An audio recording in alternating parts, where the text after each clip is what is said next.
Line Arabian dates. இப்போ அது line லயனா டே. இது தரும் ஆரோக்கியம் இயற்கையானது. லயன் லயனா பிரீமியம் டேட்ஸ். எந்த சமையலும் ருசி தேடும் ரகசியம். 20 ரூபாய். குக்கர் விசில மறந்து உணவு வீணாகி போச்சா? இனி அந்த கவலையே வேண்டாம். வழங்குகிறோம் உலகின் முதல் விசில் கவுண்டர் குக்கர், புதிய அல்ட்ரா குரோனோ. அல்ட்ரா என்றால் ஆரோக்கியம். வணக்கம். செய்தி சுருக்கம். கார்கில் வெற்றி தினத்தில் ராணுவ வீரர்களை கௌரவித்த பிரதமர் மோடி, லடாக்கின் கார்கிலில் உள்ள எல்லைப் பகுதியை 1999 பாகிஸ்தான் ஆக்கிரமிக்க முயன்றது. அவர்களுடன் போரிட்டு விரட்டியடித்த நம் ராணுவத்தின் வீரதீர செயல் கார்கில் வெற்றி தினம் என்ற பெயரில் ஆண்டுதோறும் ஜூலை 26 கொண்டாடப்படுகிறது. இன்று கார்கில் வெற்றி தினத்தினை முன்னிட்டு தேசத்தை காக்க போராடிய ராணுவ வீரர்களை பிரதமர் மோடி நினைவு கூர்ந்துள்ளார். கார்கில் வெற்றி தினத்தன்று இந்தியாவை பாதுகாப்பதில் தங்கள் துணிச்சலையும் அர்ப்பணிப்பையும் வெளிப்படுத்திய வீரர்களுக்கு நமது தேசம் நன்றியை தெரிவிக்கிறது. மிக கடுமையான சூழ்நிலைகளை எதிர்கொண்ட அவர்களின் வீரம் என்றென்றும் நாட்டின் பெருமையாக நிலைத்து இருக்கும். அவர்களின் அசைக்க முடியாத தேசபக்தியும் கடமையுணர்வும் வரும் தலைமுறைகளுக்கு தொடர்ந்து உத்வேகம் அளிக்கும் என மோடி கூறியுள்ளார். ஸ்டாலின் சொல்லும் ஆக்கப்பூர்வ விமர்சனங்களை ஏற்றுக்கொள்ள தயார். அமைச்சர் ஆதவ் அர்ஜுனா உறுதி. திமுக தலைவர் ஸ்டாலின் ஆக்கப்பூர்வ விமர்சனங்களை முன்வைத்தால் ஏற்றுக்கொள்ள தயாராக இருக்கிறோம் என அமைச்சர் ஆதவ் அர்ஜுனா கூறியுள்ளார். அவரது அறிக்கை: காவிரி நதிநீர் மற்றும் மேகதாது அணை குறித்த பிரச்சினை தொடர்பாக முதல்வர் விஜய் எந்தவொரு நடவடிக்கையும் மேற்கொள்ளவில்லை எனும் அடிப்படையில் முன்னாள் முதல்வர் ஸ்டாலின் பல கேள்விகளை எழுப்பியுள்ளது உண்மைக்கு முரணானதாகும். காவிரி நதிநீர் பிரச்சினை தொடர்பாக டெல்டா மாவட்ட விவசாயிகளின் வாழ்வாதாரம், மாநிலத்தின் குடிநீர் பாதுகாப்பு மற்றும் தமிழகத்தின் சட்டப்பூர்வ நீர் உரிமை ஆகியவற்றை பாதுகாப்பதில் தமிழக அரசு தொடர் மற்றும் உறுதியான நடவடிக்கைகளை மேற்கொண்டு வருகிறது. தமிழக நீர்வளத்துறை காவிரி நீர் மேலாண்மை ஆணையம் மற்றும் காவிரி நீர் ஒழுங்காற்று குழு கூட்டங்களில் தொடர்ந்து தமிழகத்தின் உரிமைகளை வலியுறுத்தி வருகிறது. தமிழகத்தின் சட்டப்பூர்வ நீர் உரிமையை பாதுகாப்பதற்காக சட்ட ரீதியாகவும் நிர்வாக ரீதியாகவும் அரசியல் ரீதியாகவும் அனைத்து நடவடிக்கைகளையும் முதல்வர் விஜய் தலைமையிலான அரசு தொடர்ந்து செய்து வருகிறது. கடந்த திமுக ஆட்சியில் நடந்த சட்ட குளறுபடிகளால் தான் தமிழகத்தின் வாழ்வாதார பிரச்சினையான காவிரி நதிநீர் பிரச்சினையும் மேகதாது அணை விவகாரமும் இன்றைக்கு மிகப்பெரிய சோதனையாக உருவெடுத்துள்ளது. இதுபோன்ற கடந்த கால குளறுபடிகளை பேசுவதன் மூலம் காவிரி நதிநீர் விவகாரத்தில் மேகதாது அணை பிரச்சினையில் தமிழகத்தின் உரிமை குரலை திசை திருப்ப நாங்கள் விரும்பவில்லை. அப்படிப்பட்ட குறுகிய அரசியல் நோக்கம் எங்களுக்கு கிடையாது. அதே நேரத்தில் முன்னாள் முதல்வர் ஸ்டாலின் மட்டுமல்ல, வேறு யாரிடம் இருந்தும் ஆக்கப்பூர்வமான விமர்சனங்கள் வந்தால் அவற்றை ஏற்றுக்கொள்ள நாங்கள் எப்போதும் தயாராகவே இருக்கிறோம். அதை முன்னாள் முதல்வர் ஸ்டாலின் புரிந்து கொள்ள வேண்டும். காவிரி நீர் உரிமை என்பது அரசியல் சார்ந்த பிரச்சினை அல்ல, அது தமிழக மக்களின் வாழ்வுரிமை. அதில் எந்தவித குறுகிய அரசியல் நோக்கத்தோடும் அரசியல் ஆதாயத்தின் கணக்குகளோடும் முதல்வர் விஜய் தலைமையிலான அரசு செயல்படவில்லை. மாறாக காவிரி நடுவர் மன்றத்தின் தீர்ப்பும் சுப்ரீம் கோர்ட்டின் தீர்ப்பும் முழுமையாக அமல்படுத்தப்படும் வரையிலும், தமிழகத்தின் உரிமை முழுமையாக நிலைநாட்டப்படும் வரையிலும் சட்டப்பூர்வமான மற்றும் அரசியலமைப்பு சட்டத்திற்கு உட்பட்ட அனைத்து வழிமுறைகளிலும் தொடர்ந்து முன்னெடுக்கும். காவிரி நதிநீர் விவகாரத்தில் தமிழகத்தின் உரிமைகளை காக்கும், தமிழகத்தின் காவிரி டெல்டா விவசாயிகளின் வாழ்வாதாரத்தை மீட்கும் என ஆதவ் அர்ஜுனா கூறியுள்ளார். முதல்வர் விஜய் இருக்கும் வரை அது நடக்காது. தமிழக முதல்வராக விஜய் இருக்கும் வரை மேகதாது அணை கட்ட முடியாது என்று அமைச்சர் செங்கோட்டையன் கூறினார். இந்த தமிழகத்தை ஆளுகிற போது தமிழகம் ஒரு தூய்மையான பகுதியாக மாற்றப்பட வேண்டும். இதுவரையும் இல்லாத அளவிற்கு அனைத்து பகுதி பணிகளும் நிறைவேற்றப்பட வேண்டும் எண்ண கனவுகளை நிறைவேற்றுகின்ற வகையில் ஒரு கிராமமாக இருக்கின்ற அழிக்குழி ஊராட்சி மன்றத்தில் அனைத்து பகுதியிலும் நிறைவேற்றப்பட வேண்டும் என்ற நோக்கத்தோடு மின்சாரம் எங்கே இல்லையோ அந்த இடத்தில் சோலார் மூலமாக மின் விளக்கில் எரிவதற்கும், அதே நேரத்தில் தூய்மையான பணிகளை ஆற்றுவதற்கும், இங்கே இருக்கிற எல்லோரும் எல்லாம் பெறுகின்ற அளவிற்கு நம்முடைய அன்பு சகோதரர் ரங்கராஜன் அவர்களுடைய முயற்சியின் காரணமாக அன்பு சகோதரர் சிவகுமார் அவர்கள் இந்த பணிகளை மேற்கொண்டிருக்கிறார்கள். ஏற்கனவே வாழ்த்துக்களையும் பாராட்டையும் நான் தெரிவித்துக் கொள்கிறேன். இப்படி ஒவ்வொருவரும் ஒவ்வொரு கிராமங்களை தத்தெடுக்கிற போது அரசு செய்கின்ற பெரிய திட்டங்களை தவிர மக்களுக்கு தேவையான தூய்மை பணிகளை, அதுவும் குடிநீர் எங்கெங்கே குழாய்கள் உடைந்திருக்கிறதோ அதை சரி செய்வது, மற்ற மக்கள் தேவைகளை பூர்த்தி செய்வது, ஒன்று அறியாமலே இருக்கின்ற அந்த மக்களுக்கு தேவையான உதவிகளை செய்வதற்கு இது ஏதுவாக அமையும். இதிலே சகோதரி இந்துமதி அவர்களும், நம்முடைய பவானிசாகர் சட்டமன்ற உறுப்பினர் தமிழ்ச்செல்வி அவர்களும், அதே போல பிரதீப் அவர்களும், நம்முடைய ஊராட்சி ஒன்றிய குழுவுடைய தலைவர் மௌலீஸ்வரன் போன்றவர்கள், தம்பி என்கிற சுப்பிரமணியம் போன்றவர்கள், அதே போல குறிஞ்சிநாதன், செந்தில்குமார் மற்றும் அனைவரும் இங்கே இருந்து இணைந்து அந்த பணிகளை சந்திரசேகர் போன்றவர் இணைந்து செய்கிறார்கள். அவருக்கு என்னுடைய வாழ்த்துக்களை தெரிவித்துக் கொள்கிறேன். இது முதல் கட்டமாக நம்முடைய தொகுதியில் நம்முடைய சிவக்குமார் அவர்கள் துவங்கி வைத்திருக்கிறார்கள். இந்த பணி எல்லா ஊராட்சி மன்றங்களும் நிறைவேற்ற வேண்டும் என்பதுதான் என்னுடைய ஆசை. அதற்கான பணிகளை எந்தெந்த ஆலைகள் எந்தெந்த தொழிற்சாலைகள் இருக்கிறதோ அவர்களை அணுகி அந்தந்த பகுதியில் இருக்கிற அந்த கிராமங்களை அவர்கள் இது போன்ற பணிகளை ஆற்றுவதற்கு அதிகமான கூடுதல் நிதி வேண்கிற போது அரசே அதை செய்யும். ஆனால் சிறிய சிறிய பணிகளை உடனுக்குடன் நிறைவேற்றுவதற்கு இவர்கள் ஏதுவாக இந்த பணிகள் அமையும். ஆகவே மக்கள் என்பது குப்பைகளை முழுமையாக ஒரு இடத்திலே சேகரிக்கப்பட வேண்டும் என்பதுதான் எல்லோருடைய ஆசை. ஆனால் பல இடங்களிலே பார்க்கின்ற போது அந்த குப்பைகளை ஒரு இடத்தில் சேர்ப்பது என்பது எளிதான காரியமாக இல்லாத சூழ்நிலைகள் இருக்கிறது. அதையெல்லாம் சீர் செய்வதற்காக இவர்களை போன்றவர்கள் இதை தத்தெடுக்கிற போது அந்த பணிகள் சீரோடும் சிறப்போடும் நடைபெறும். சில இடங்களிலே குழாய்கள் ஏதோ ஒரு இடத்திலே உடைந்து விட்டால் அதற்கு மதிப்பீடுகள் தயாரித்து அதற்கு பிறகு பணிகளை ஆற்ற வேண்டும். அந்த பணிகளை இவர்களே நேரடியாக ஆற்றுவதற்கும் வாய்ப்புகள் இருக்கும்.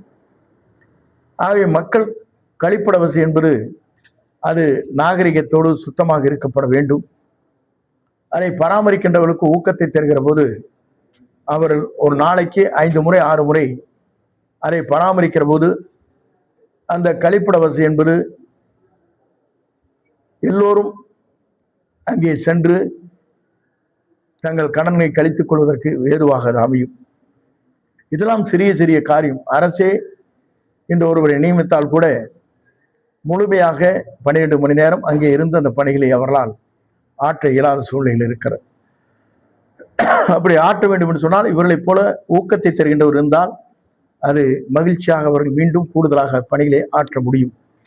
ஆகவே இது போன்ற பணிகளை ஆற்றுவதற்கு இன்று 2 சக்கர 3 சக்கர வாகனங்கள் 2 பேருக்கு வழங்கப்பட்டிருக்கிறது. தையல் மிஷின்கள் 2 பேருக்கு வழங்கப்பட்டிருக்கிறது. சோலார் மின்விளக்கில் அமைப்பதற்கு பேனல் கொடுக்கப்பட்டிருக்கிறது. இங்கே மருத்துவ முகாம் இங்கே இருக்கின்ற அத்தனை பேருக்கும் சிகிச்சை பெறுவதற்கு இன்றைய நடவடிக்கை மேற்கொள்ளப்பட்டிருக்கிறது. இதெல்லாம் தொடர்ந்து இந்த பணிகள் விரைந்து செய்வதற்கு அன்பு சகோதரர் சிவக்குமார் அவர்கள் ஒரு சிறந்த வேகமாக விரைவாக செய்யக்கூடியவர். லாரி டிரான்ஸ்போர்ட்னா வேகமாக போய்த்தாங்கன்னு வேற வழி கிடையாது. அந்த வேகத்தில் அவருடைய வேகம் இருக்கிறது. இந்த கிராமத்தை அதே வேகத்தில் எல்லோரும் பாராட்டுகின்ற கிராமமாக மாற்றி அமைப்பார் என்று வாழ்த்துக்களை தெரிவித்து நம்முடைய தமிழக முதல்வர், தமிழக வெற்றி கழகத்துடைய தலைவர், இன்றல்ல என்றைக்கும் தமிழ்நாட்டின் நிரந்தர முதலமைச்சராக தமிழகத்திலே அணிகளை அமர்ந்து கொண்டிருக்கிறார்கள். அமர்ந்து கொண்டிருப்பது மட்டுமல்ல, இந்தியாவிற்கே வழிகாட்டியாக ஒரு சரித்திரத்தை படைக்கப் போகிறார்கள். அதற்குடைய வாழ்த்துக்களையும் பாராட்டில் உங்கள் சார்பாக நான் தெரிவித்துக் கொள்கிறேன். சார், இதுக்கு முன்னாடி காவிரியில தண்ணீர் விடாத காலகட்டங்களில் இதுக்கு முன்னாடி இந்த ஆட்சியாளர்கள் ஜெயலலிதா உட்பட எல்லாருமே நீதிமன்றத்தை நானாங்க. இப்ப இவர் கர்நாடகா முதலமைச்சர் சந்திப்பது ஒரு தவறான முன்னுதாரணத்தை கொடுக்கும்னு சொல்லியிருக்காங்க சார். 2 காரணங்கள் இருக்கிறது. ஒன்று, எல்லா முதலமைச்சரும் முதல்ல அவங்களுடைய பிரதிநிதிகளாக அன்றைக்கு பொதுப்பணித்துறை அமைச்சராக இருந்த ஓபிஎஸ்ஐ அனுப்பினார்கள். அவரோடு ஒரு அமைச்சரும் அனுப்பினாங்க, சட்ட அமைச்சர். அப்போது சண்முகம் இருந்தார். 2 பேரையும் கனெக்ட் பண்ணி தான் அனுப்பிச்சாங்க. அம்மா கேரளாவுக்கு போனாங்க. கர்நாடகத்துக்கு போய் முதலமைச்சரோடு பேசி எங்களுக்கு தேவையான தண்ணீரை வழங்க வேண்டும் என்று வேண்டுதல் வைத்தார்கள். அதற்கு பிறகு காலத்தின் சூழ்நிலைக்கேற்ப வழக்கு மன்றத்திலே வழக்கை தொடர்ந்தால் இது நடைமுறையில் இருக்கிற ஒன்று. இதில் மாற்றங்கள் இல்லை. இது நடைமுறையிலே இதற்கு முன்னால் நடைபெற்றிருக்கிறது. முதலமைச்சர் தான் செல்லவில்லையே தவிர முதலமைச்சர் பிரதிநிதிகளாக அவருடைய கடிதத்தை எடுத்து சென்று அங்கே முதலமைச்சரிடத்திலே ஒப்படைத்து அம்மா அவர்கள் நேரடியாக அவரோட தொலைபேசியிலே பேசி இதெல்லாம் நடைபெற்றிருக்கிறது. சார், இந்த முறை மேகதாது அணை கட்டிய தீர்வுன்னு சொல்ற சூழ்நிலையில முதலமைச்சர் அங்க போறது நமக்கு பின்னடைவா தான் இருக்குன்றாங்க சார். 100% பின்னடைவாக இருக்காது. தான் தமிழ்நாட்டை ஆளுகிற வரை மேகதாது அணையில் ஒரு செங்கலை கூட எடுத்து வைக்க இயலாது. அதுதான் நம்முடைய முதலமைச்சருடைய கனவு.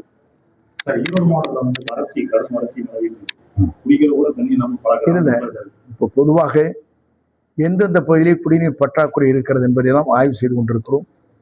அதற்காக எந்த இடத்திலே நிலத்தடி நீர் இருக்கிறதோ என்பதை ஆய்வு செய்து இந்த பணிகள் நடைபெற்றுக் கொண்டிருக்கிறது. விரைந்து எந்தெந்த இடங்களிலே ஆழ்வாய் கிணறுகள் அமைத்து அவர்களுக்கு சீரான முறையில் தண்ணீர் வழங்குவதற்கு நடவடிக்கை மேற்கொள்ளப்படும். குறிப்பிட்ட காலத்திற்கு பிறகு இங்கே கூடுதலாக ஆற்றிலிருந்து தண்ணீரை வழங்கி குடிநீர் பற்றாக்குறையே இல்லை என்ற நிலை உருவாக்கப்படும். இப்போது 18 மணி நேரம் ஓடிக்கொண்டிருக்கிற இந்த ஆற்றங்கரை ஓரத்தில் இருக்கிற மின் மோட்டர்கள் நம்முடைய முதலமைச்சர் உத்தரவு வழங்கியிருக்கிறார். 22 மணி நேரம் அது இயங்கும். அப்போது கூடுதலாக 4 மணி நேரம் வருகிற போது தண்ணீர் பற்றாக்குறையே இல்லை என்ற நிலை உருவாக்கப்படும். அங்கிருந்து கொண்டு வருகிற தண்ணீர் ஜம்ப் என்று சொல்வார்களே, அதற்கும் இதற்கும் மின்சார நேரங்கள் மாற்றப்படுகிறது என்று சொன்னார்கள். அதையும் சரி செய்து கொண்டிருக்கிறோம். ஆகவே குடிநீர், கால்நடைகளுக்கு தேவையான தண்ணீர் தேவையான அளவிற்கு இந்த அரசு முயற்சிகள் மேற்கொண்டிருப்பது மட்டுமல்ல, வெற்றிகரமாக கிடைக்க ஏற்பாடு செய்யும். நேற்று பதில் சொல்லிட்டீங்க. ஆப்பக்கூடல பதில் சொல்லிட்டேன். ஆப்பக்கூடல் 13 லட்சம் கோடி கடன். கோனியம்மன் கோயில் உண்டியல் திருட்டு, 8 பேர் சஸ்பெண்ட். கோவை கோனியம்மன் கோயிலில் மொத்தமுள்ள 16 உண்டியல்களில் பக்தர்கள் செலுத்திய காணிக்கையை எண்ணும் பணி கடந்த 15ஆம் தேதி நடந்தது. அப்போது சிலர் ஒரு உண்டியலில் இருந்த காணிக்கை பணத்தை எடுக்காமல் ஏற்கனவே எண்ணப்பட்ட உண்டியல்களோடு சேர்த்து மறைத்து வைத்திருக்கின்றனர். இதை அதிகாரிகள் கவனிக்கவில்லை. விசாரணையில் சீட்டு விற்பனையாளர் பாலசுப்ரமணியன், அலுவலக உதவியாளர் சரவணன், திருவலகு பிரதீப் குமார், பூசாரி கிருஷ்ணராஜ் ஆகியோர் கூட்டு சேர்ந்து உண்டியலை மறைத்து வைத்தது கண்டுபிடிக்கப்பட்டது. அவர்கள் மீது போலீசில் புகார் அளிக்கப்பட்டது. போலீசார் 4 பேரிடம் விசாரிக்கின்றனர். இந்நிலையில் கோயில் உண்டியலை திருடிய ஊழியர்கள் 4 பேர் மற்றும் அதை கண்டுபிடிக்க தவறிய 4 அதிகாரிகள் என 8 பேரை சஸ்பெண்ட் செய்து அமைச்சர் ரமேஷ் உத்தரவிட்டார். கோவை மதுரை மெட்ரோ ரயில் மீண்டும் நிராகரித்த மத்திய அரசு. சென்னையை தொடர்ந்து மதுரை கோவையில் மெட்ரோ ரயில் திட்டத்தை செயல்படுத்த தமிழக அரசு திட்டமிட்டது. இதற்கான விரிவான திட்ட அறிக்கையை மத்திய மாநில அரசிடம் சென்னை மெட்ரோ ரயில் நிறுவனம் வழங்கியது. தமிழக அரசு ஒப்புதல் வழங்கியது. மதுரையில் ரூபாய் 11,360 கோடியிலும் கோவையில் ரூபாய் 10,740 கோடியிலும் செயல்படுத்த விரிவான திட்ட அறிக்கை மத்திய அரசிடம் வழங்கப்பட்டது. ஆனால் மத்திய அரசு அதை திருப்பி அனுப்பியது. மெட்ரோ ரயில் திட்டத்தை செயல்படுத்த வேண்டுமானால் அந்த நகரின் குறைந்தபட்ச மக்கள் தொகை 20 லட்சமாவது இருக்க வேண்டும். கோவை மதுரையில் 15 லட்சம் மக்கள் தொகை மட்டுமே இருப்பதால் அனுமதி அளிக்க முடியாது என மத்திய அரசு கூறிவிட்டது. கடந்த மே மாதம் மத்திய அரசிடம் தமிழக அரசு மீண்டும் கோரிக்கை வைத்திருந்தது. மெட்ரோ ரயில் திட்ட அறிக்கையை 2வது முறையும் மத்திய அரசு நிராகரித்துள்ளது. மெட்ரோ ரயில் திட்டத்தை செயல்படுத்தும் அளவுக்கு மக்கள் தொகை இல்லை. மதுரை கோவையில் இந்த திட்டத்தால் பயண நேரம் குறைய வாய்ப்பில்லை. அதற்கு பதிலாக பஸ் போக்குவரத்தை அதிகப்படுத்தலாம் என மத்திய வீட்டு வசதி அமைச்சகம் தெரிவித்துள்ளது. பட்டாசு குடோனில் வெடி விபத்து, பட்டாசு தயாரித்த 2 பேர் மரணம்.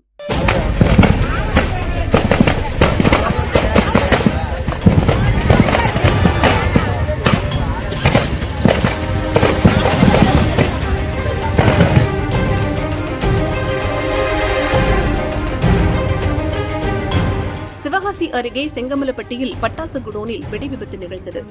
குடோன் அருகே சட்டவிரோதமாக தகர ஷெட் அமைத்து பட்டாசு தயாரித்துக் கொண்டிருந்த போது விபத்து ஏற்பட்டுள்ளது. தகர ஷெட் முழுவதும் இடிந்து சேதமடைந்தது.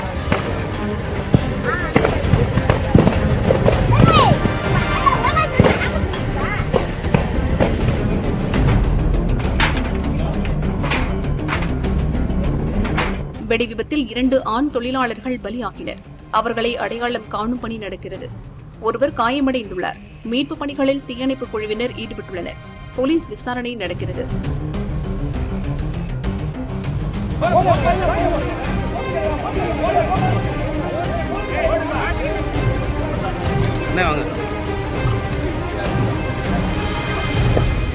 ரூபாய் 20,881 கோடி கடன் பெற்ற அரசு. தமிழக அரசு நடப்பு நிதியாண்டில் ஏப்ரல் முதல் ஜூன் வரையிலான 3 மாதங்களில் 20,881 கோடி ரூபாய் கடன் வாங்கியிருக்கிறது.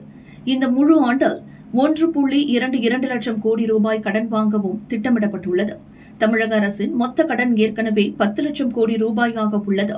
இதற்காக கடந்த 3 மாதங்களில் மட்டும் 14,618 கோடி ரூபாய் வட்டி செலுத்தப்பட்டுள்ளது. நடப்பு நிதியாண்டில் மொத்தம் 1.22 லட்சம் கோடி கடன் வாங்கவும் வட்டிக்கு 76,452 கோடி ரூபாய் செலவு செய்யவும் அரசு திட்டமிட்டுள்ளது.